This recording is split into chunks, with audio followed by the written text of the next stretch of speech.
সেই সময়টাও এই সব ইস্যু আনা উচিত হয়নি। কারণ অন্তর্বর্তী সরকারের সময় দেখেন অনেক বিষয়ে অনেক ভাবাবেগে অনেক ন্যায় কাজটাকে অন্যায় কাজে রূপ দিচ্ছে, হয়তো খুবই ভ্যালিড বিষয়, কিন্তু ওই সময় তার এক্সপোজ করাটা এবং শৃঙ্খলাটা ভঙ্গ করা, বারবার আইন নিজের হাতে তুলে নিয়ে মব তৈরি করা, যার কারণে অনেক ভালো কাজও হয়নি। আজকে দেখেন, একটা উদাহরণ দেই।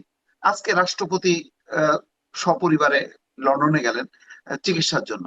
তো অন্তর্বর্তী সরকারের সময় কেন যেতে পারলেন না? কেন মানে ঈদের নামাজে পর্যন্ত অংশ নিতে পারেননি?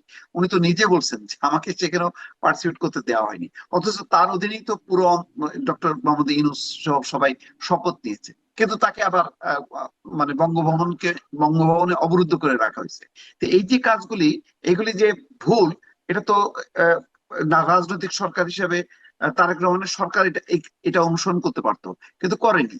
কারণ সাংবিধানিক ধারাবাহিকতাটা পক্ষপাতী বর্তমান সরকার। কিন্তু ডক্টর মোহাম্মদ ইউনূস তো তার ধারাবাহিকতা রাখেনি, বরং ছাত্ররা, তরুণরা আবেগের চোটে যখন যা বলছে তার মধ্যে অবশ্যই কিছু সঠিক ছিল, কিছু ভুল ছিল।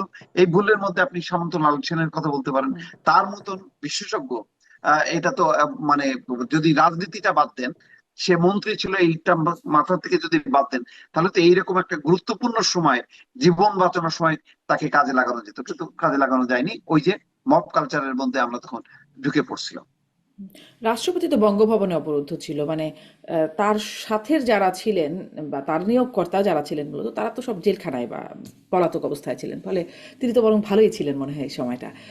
ব্যারিস্টার ফুয়াদ, আপনার কাছ থেকে একটু মানে এই প্রসঙ্গে না, এটার সাথে রাষ্ট্রপতি ওটার আপনি তুলনা করা ঠিক হবে না, কারণ ওইটা তো সাংবিধানিক পদ। বারবার বলা হচ্ছে যে রাষ্ট্রপতি না, পদটা ব্যক্তি স্পিকাররাও না। সাংবিধানিক পদ ছিল, স্পিকার ছিলেন সাংবিধানিক পদ, তিনিও পলাতক ছিলেন।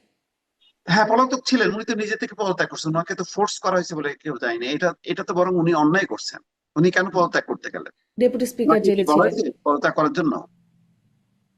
সেটা তো জানি না আসলে পদত্যাগ করতে বলা হয়েছে কিনা। মানে কেন পদত্যাগ করেছেন সেটি একটা বড় প্রশ্ন। তাকে তো আর পাওয়া যাচ্ছে না, মানে তার বিষয়ক অনেক সন্দেহজনক আচরণ দেখা গেছে তখনও এখনো। মানে অন্তর্বর্তী সরকারের সময়ও তিনি কই ছিলেন কেউ বলে নাই, উনি এই উনি সরকারের সময় উনি এসে তিনি হঠাৎ করে উনি জামিন তো কেন পেয়ে গেলেন জানি না। পদত্যাগ না করতেন, তারপরে উনি যদি সে ডেপুটি স্পিকার ছিল, উনি যে কারাগারে ছিলেন বলে ওনাকেও শপথ আহ, মানে বাক্য পাঠ করানো যে কথা তাকে দেওয়া হয়নি।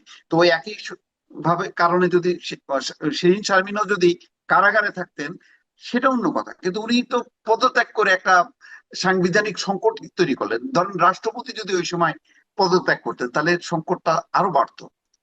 তখন কি হতো আমি জানি না, তখন সুপ্রিম কোর্ট কি মানে মতামত দিতেন তার ভিত্তিতে চলতো, কিন্তু সংকট তো হতো। কারণ আপনি সংকটের পর সংকট এই যে বাড়তে দেয়াটা এবং রাষ্ট্র যেভাবে চলবে আপনি সেভাবে জি। চলতে দেন নেই, আচ্ছা, বিপ্লব বড় করলেন সংকটের হাত আবার থেকে বাঁচানো গেছে। মানে বিপ্লব করলেন না, এই যে মানে একটা মানে 18 মাসের যে অবস্থাটা গেছে, তার মধ্যে তো এটাকে কোনটা নিয়ম সিদ্ধ বলবেন আর কোনটা নিয়ম নিয়ম মাফিক বলবেন, এটা বলাটাই তো, এটাও একটা গবেষণার বিষয় হয়ে দাঁড়াচ্ছে।